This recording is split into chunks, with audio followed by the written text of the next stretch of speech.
Hello, everybody. This is not a class that I'm giving in public. It's a pre-recorded class at the special request of the Shili family in honor of the Yortzeit, the day of passing of Mrs. Shili, Miriam Shili's brother. His name was Sharoch ben Yecheskel. It's the day of his passing, and they sponsored the class very generously. Thank you. My great appreciation. In today's class, we're going to be speaking about a number of concepts, a number of issues, and that's going to lead into a very interesting insight into various kinds of souls and where they come from and what they are, what they do, what they're supposed to do. Okay, so the concept of a Yortzeit. What's a Yortzeit? A Yortzeit is the annual commemoration of the passing of a person. The day is marked by special prayers, often at the graveside of the person, but not necessarily. And it's one recites Kaddish. Kaddish is a prayer for the sanctification of the name of the person, the remembrance, and so on. Now, usually such a day is a sad day. Obviously, a member of the family passed away, and usually it's a sad day, and people usually react accordingly. However, interestingly enough, in Kabbalah, in particular, the author of the Zohar, Rabbi Shimon bar Yochai,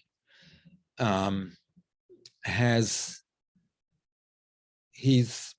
the day of his passing is called Lag BaOmer, the 33rd day of the counting of the Omer.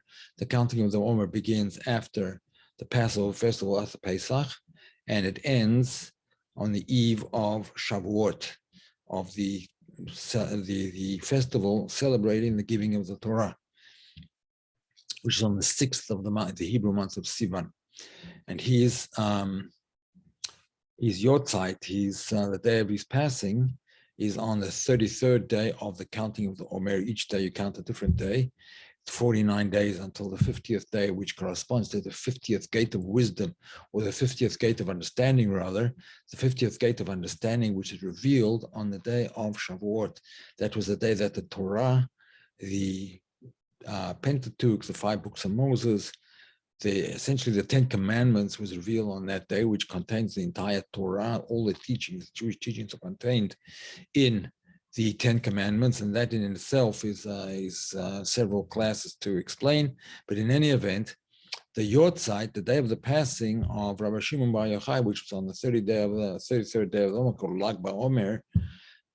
Lag means is an abbreviation of 33 in Hebrew. The letter Lamed and Gimel. Lamed is 30 and Gimel is 3. So the 33rd day of the Omer is a day which is called the Hilula de Rashbi, the celebration of the Rashbi, of Rabbi Shimon bar Yochai. In other words, even though it's a day that he passed away, if you ever go to where it is that he's buried, which is in the north of Israel in a small town called Miron, so there in the cave of Rabbi Shimon bar Yochai, that's where he and his son are buried. And the celebrations they go on all night and all day. The Jewish calendar begins from the night and extends into the day. It doesn't begin at midnight. It begins from when the stars come out, essentially from sunset, but sometime after sunset, according to other opinions. When the new day begins, so from the time that the new day begins, the 33rd day of the Omer, Lag BaOmer, which is usually the 18th of Iyar, so the Hebrew month of Iyar, so the celebrations begin, and the celebrations go on the whole night, dancing and singing and what they call bringing, in other words, gathering together and discussing ideas and so on and so forth, learning the teachings of Rabbi Shimon bar Yochai from the Zohar. So his passing is called the Hilula. It's a party. It's a celebration. Now, the word Hilula itself comes from the word, similar to the word, it's the origin of the word Hallel. Hallel means praise, praise of the Almighty, the praises of the Almighty. but it also comes from a word which means one of the words for light. There's a verse in Job, I believe it is in Job, chapter 38. It says, Bihilo Neiro alei roshi. Bihilo neiroi alei roshi. May his candle be lit up above my head. In other words, that is what I guess would be called in the common language, the aura of a person which shines out from within and is manifested primarily above the head. You know, you see some in some of the ancient paintings from the Middle Ages and so on and so forth before, you know, with saintly people, this sort of halo around the head. The word halo itself comes from the same word, behilo. That's where it comes from. But it's not that there's a halo above a person's head. It's that the inner dimension of a person shines forth and shines out. And that is what the celebration of the passing of Rabbi Shimon is all about. You see, it's not that at the time of the passing, that's the end of the story. The time of the passing is when the soul and all levels of the soul, there's 5 levels of the soul, as we've spoken about many times. The lowest level, nefesh, then above that, ruach, neshama, chaya, and yechida. Now, I'll just explain those again briefly for those of you who are not so familiar.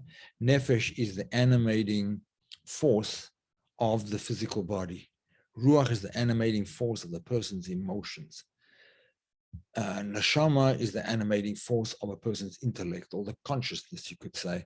Really, consciousness begins with the level, essentially the level of neshama. And then chaya and yechida are 2 transcendent levels of the soul.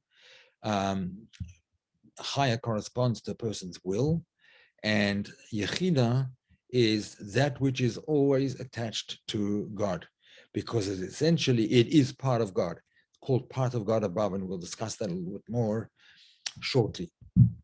That level of the soul called yechida, yechida liyachtach, it's the oneness, the unity of the soul with its divine source.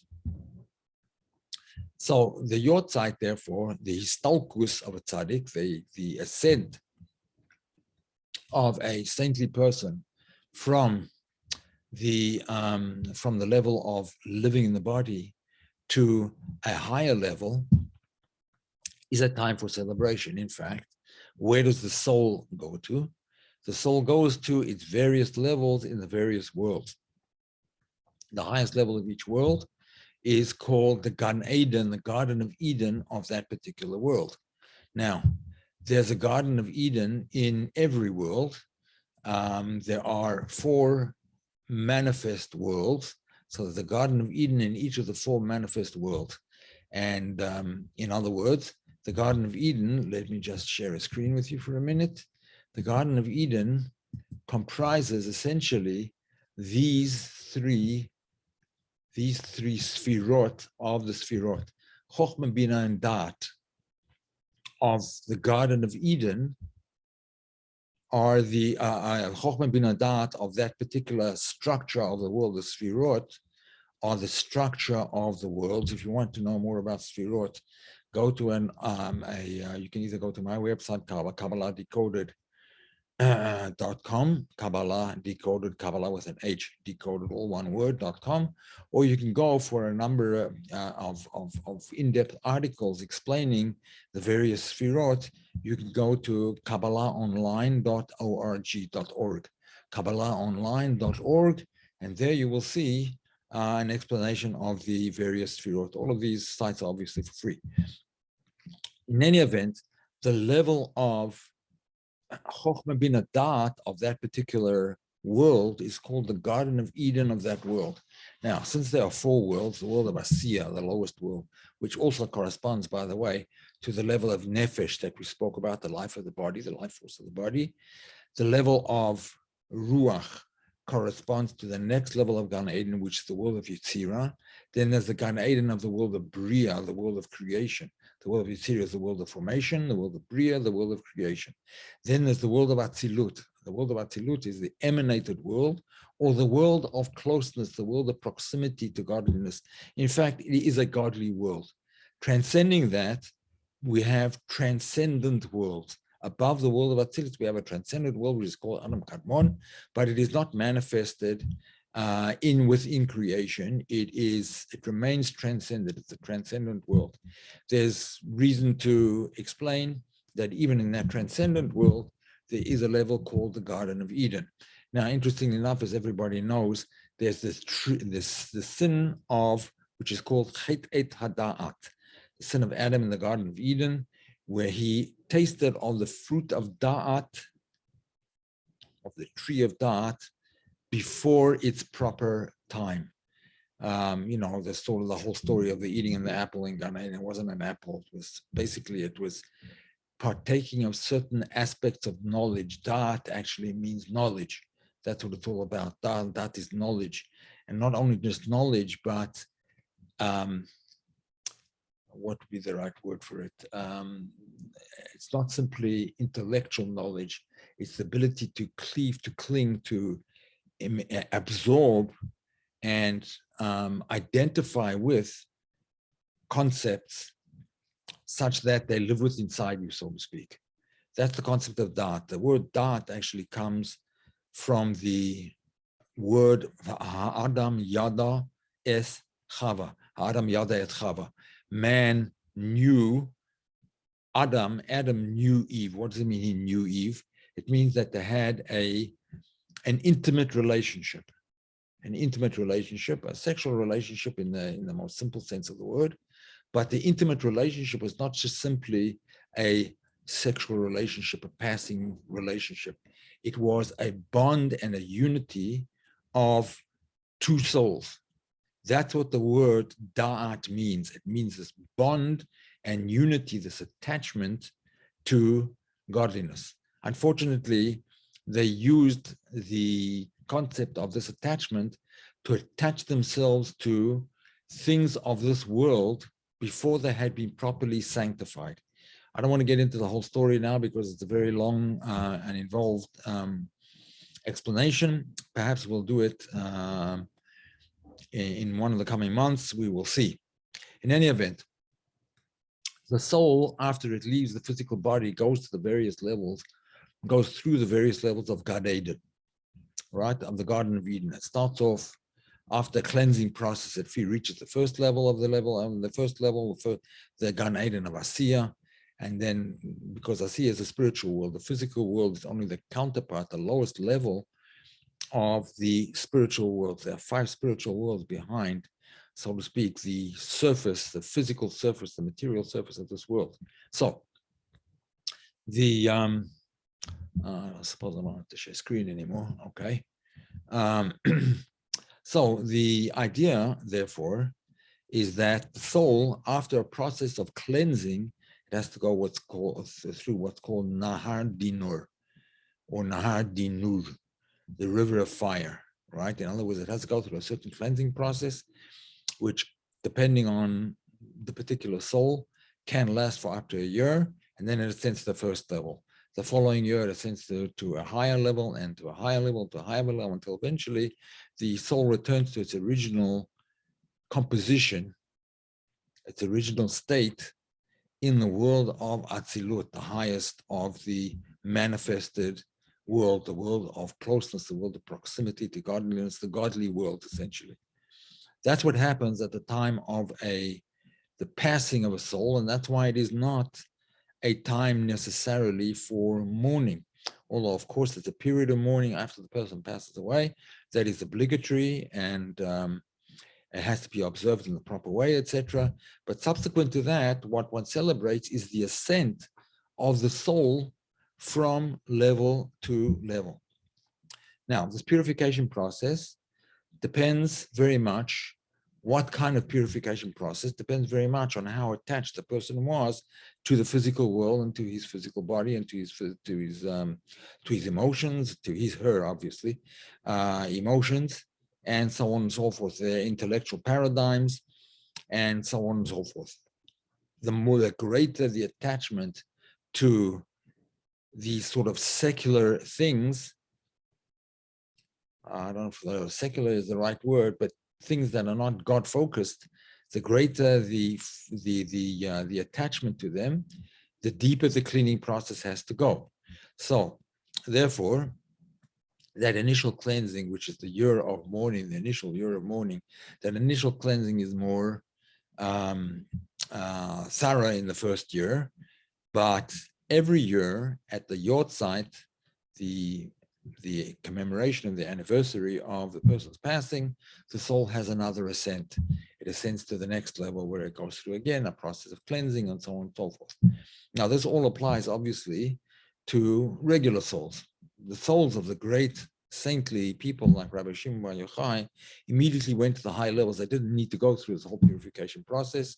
They ascended to the highest level, and in the highest level, they ascend from level to level within the highest level, because there's levels and levels and levels, even in the world of Atzilut, even in Chokhmah Bina Da'at of Atzilut, there are different higher and higher and higher levels.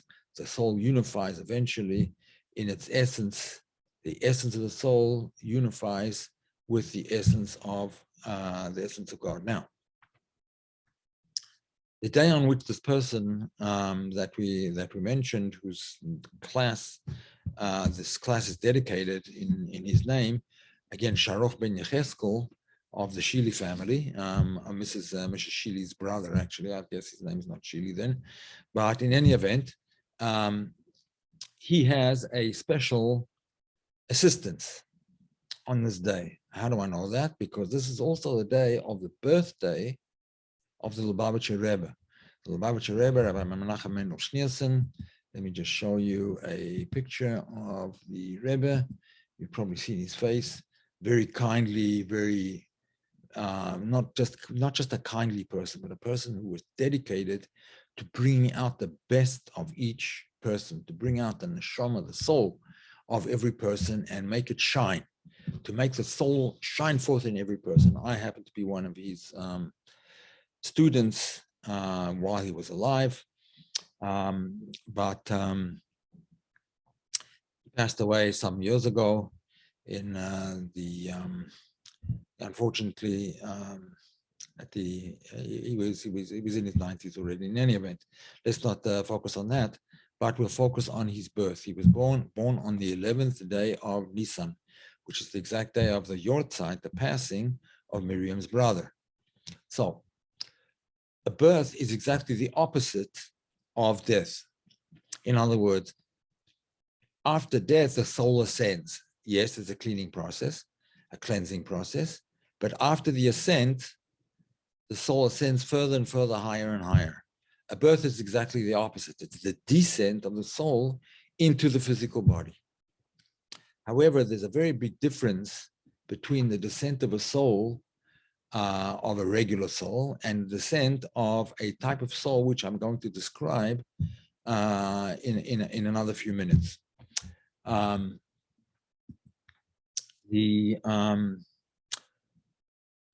The birthday of a tzaddik means a righteous, a saintly person. The birthday of a tzaddik is a very, very special occasion. It's an occasion where, so to speak, the gates, we're using terminology that we're familiar with here. The gates of the Garden of Eden are opened, and light pours forth into the world on the day of the birth of a tzaddik. Obviously, we don't know that this person is a tzaddik, a saintly person, until he starts living his life.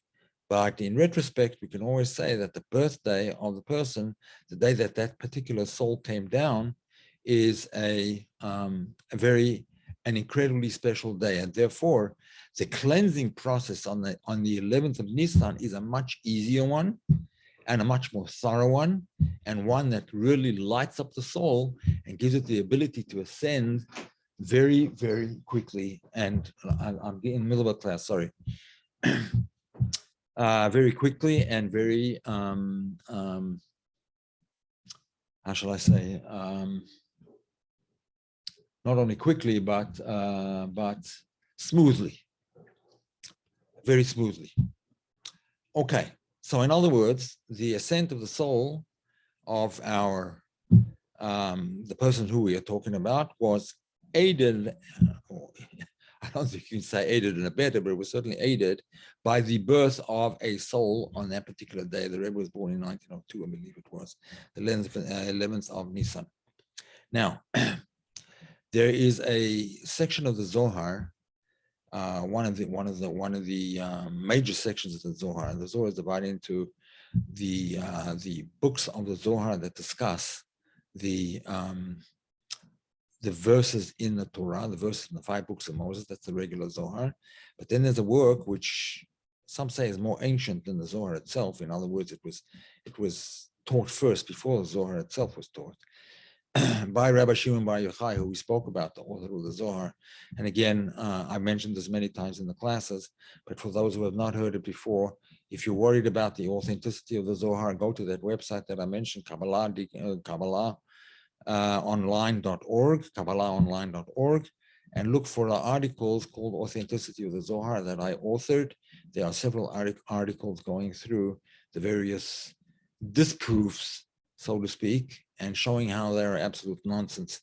There's no question about it that the Zohar is written by Rabbi Shimon Bar Yochai and his students, and his students' students. It wasn't that he actually sat and wrote a book. He wasn't the author thereof, but he was the author of the teachings, and it was compiled from his teachings over several generations, just as the Talmud was compiled. The Talmud was compiled in the same way, the teachings of the sages through the generations. And that's how books always were compiled in Jewish thought. Obviously, things changed with the printing press and so on and so forth, but let's not get into that. That's a completely irrelevant issue right now.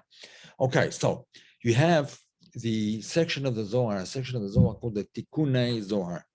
The Tikkunei Zohar. A tikkun means a rectification, but it also means a garment, like the word for marbushe isha in Hebrew, the garments of a woman, is called tikkunei itasa in Aramaic. Tikkunei itasa, the garments of the Zohar is written in Aramaic. So the garments of a woman are called tikkunei itasa, and the Tikkunei Zohar are the garments of light into which Rabbi Shimon Bar Yochai, the Rashbi, the author of the Zohar, put his thoughts into certain garments of light. When we say garments of light, we mean something that contains, so to speak, but does not restrict, does not limit the light, but it makes it accessible to the minds of mere humans and mortals like we are. Okay, so the Tikkunei Zohar, Tikkun number 6, very, very important Tikkun, very enlightening Tikkun. And that particular Tikkun talks about 2 kinds of souls. There are souls which are produced from the Yuchud of Zun. Let me switch again to the Sfirot chart. Now, these Sfirot over here, Chesed, Gevurah, Tiferet, Netzach, Hod, Yesod, are called Zeir Anpin, the small faces. Why is it called the small faces? Arich Anpin, Keter, is called the large profile. Let's not call it a face because it'll be misconstrued and it's misleading. So Keter, one of the aspects of Keter, the lower aspect of Keter, is called Arich Anpin, the large or the long profile. And these six Sfirot are called the small profile. The small profile. Now, what does that mean? What do we mean when we say that it's the small profile? Well, those Sfirot together as a cluster represent the emotional qualities which have an effect on the final Sphira, which is called Malchut. The emotions, because these are all emotions, Chesed, Gevurah, Tiferet. Chesed is kindness, Gevurah is harshness, severity, or it also has its origins in the idea of bravery and so on. Tiferet is usually translated as beauty. Again, for explanations of these, I'm just giving English terminology over here. Go to that website, kabbalahonline.org, and look for articles which I wrote on the Sfirot. And you'll see explanations of the Sfirot over there Sefirot, Sefirot. Okay, so these emotional powers together are what generally drives a person's actions. But more in the Kabbalistic sense, this forms a profile. In other words, the profile of a person is his emotional makeup. Of course, there's a higher level of a person, which is intellectual makeup, his beliefs and his outlooks and his mindset and so on and so forth. All those things are under the rubric of Chochmah Bina Da'at, and there's beyond that as well. But generally, the way we categorize a person is according to his emotional qualities. Yes, they're intellectual people, but everybody, or at least most people, have in the first presentation of themselves, they present themselves in an emotional way, as outgoing, as kind, as harsh, as cruel, whatever it may happen to be. In any event, that profile, that group of these sfirot together is called Zer Anpin, the smaller profile. And Malchut is that's the male sphere, right? The male counterpart, which is called Zer Anpin, and the female counterpart, which is called Malchut or Nukva. Nukva means the female in Aramaic. So Zer Anpin and Nukva, the small profile of Zer Anpin and Nukva unite, and the unification produces progeny, produces, so to speak, children, generations to come. In other words, the male, who is represented by these sfirot, and the female, which is represented by the sfirah of Malchut, when they unite, when they come together, and the woman becomes impregnated by her husband, then the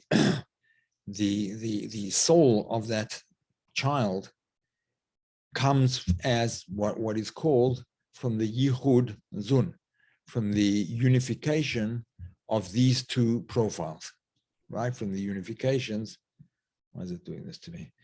From the unification of these two, let me just move this, okay.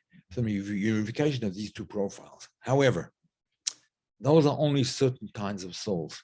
The souls of the vast majority of people come from the unity of Zer Anpin and Malchut, of male and female, on this level of emotional and active and action. Emotion and action, when they interact, now we're talking about in the soul of the person, obviously, but when emotion and action interact, then what is produced is a soul that comes from, it's called the Yichud Zun, and the soul comes from that level, generally. That's generally the way it is. That's 99.99% probably of people are born that particular way, when there's a Yichud, a unification of the lower sfirot, the 6 lower sfirot with Malchut, and that produces the life force, the soul, the nefesh, the living soul. He breathed into the Adam's nostrils the breath of life. In other words, into the physical body, there's that breath of life. As you know, when a baby is first born, the first thing the baby does is take a breath. And that's when essentially the neshama comes into them, the soul comes into them, the breath of life. And that's the usual procedure. The holier the union between the man and the woman, the holier that soul will be. It can sometimes happen that a soul will come down to very unholy people. It happens. It's not completely unusual. Very often these are the souls of people who eventually convert to Judaism. Say that the soul of Onkelos was the person who translated the entire Torah into Aramaic. They say his was a very high soul. So was the soul of the father of the parents of Rabbi Akiva. So was the soul of Ruth. The soul of Ruth. Ruth converted to Judaism, and eventually she married Boaz, and from that relationship, stemmed King David. King David was their progeny a few generations later, but he was their progeny. So some very high souls can be born through such a process. In any event, that's the usual process. However, there is a higher process when the Sfirot of Chokhmah and Bina, just ignore that for the moment over here, when the Sfirot of Chokhmah and Bina unite, these are called, they're not only called Sfirot, but they in fact encompass or encapsulate an entire profile. The profile of Chokhmah is called Abba, the word father, and the profile of Bina is called Ima, the mother. So the father and the mother Sfirot. In other words, we're talking about, obviously we don't mean father or mother in the literal sense of the word, but what we do mean is that the parents of the children, in other words, Chokhmah and Bina are the parents, and the rest of the children or the rest of these, the brother and sister, or the boy and the girl, are the rest of the Sfirot. But when there's a yichud of Chokhmah and Bina, that is when a holy soul is born into the world. When a holy soul is born into the world. So on Yud Aleph Nissan, the 11th of Nissan, the Rebbe's parents, Rabbi Levi Yitzchak and Chana Schneerson, the Rebbe's name was Rabbi Menachem Mendel Schneerson. The Lubavitcher Rebbe was born again on the 11th of Nisan, the same day as the yortzeit of the person who this class is sponsored for, again, Sharuch ben Yecheskel. So,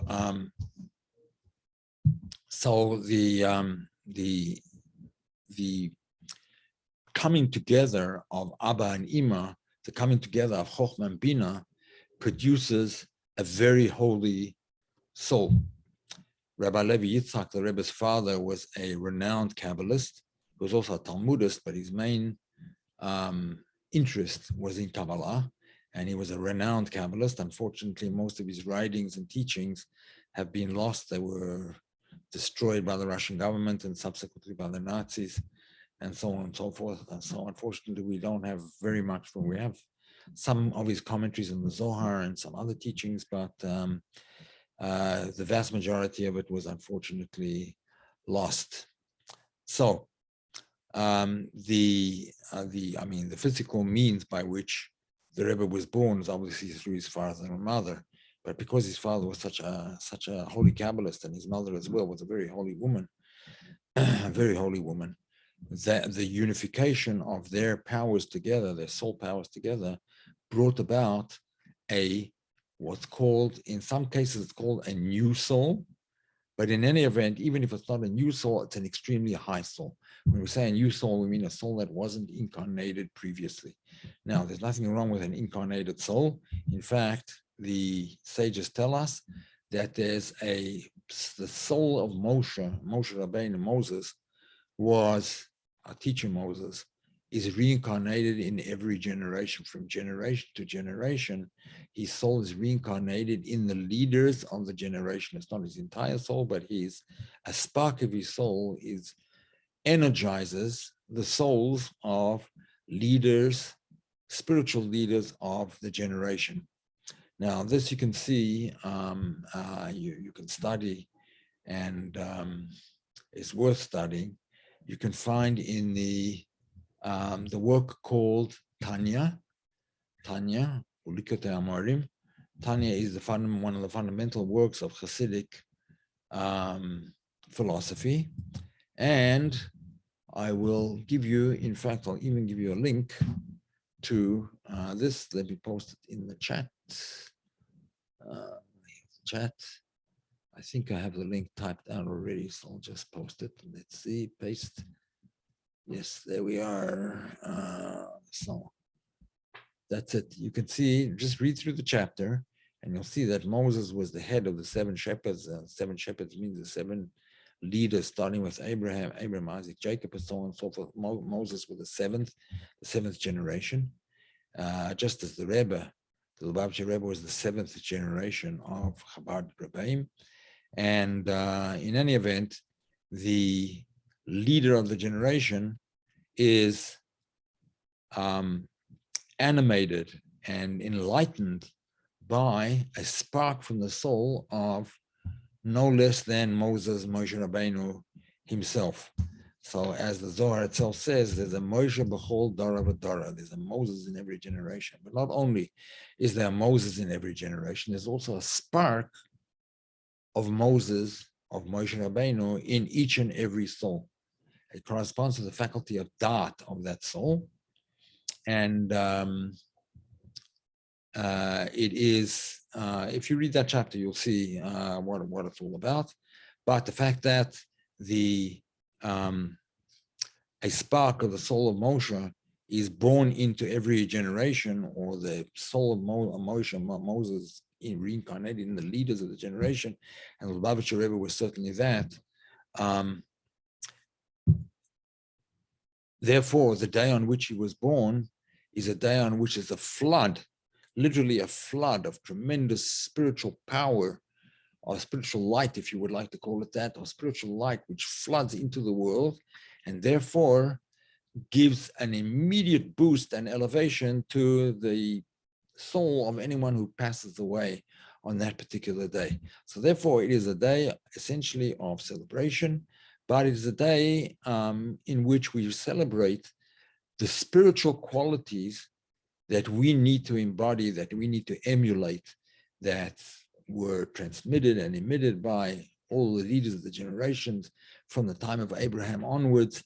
And we need to attempt at least our best to follow their guidance and their lead, their example in how to live a worthy and a good and proper and holy life. And when we do that, that radiance from within can start to shine in each and every one of us.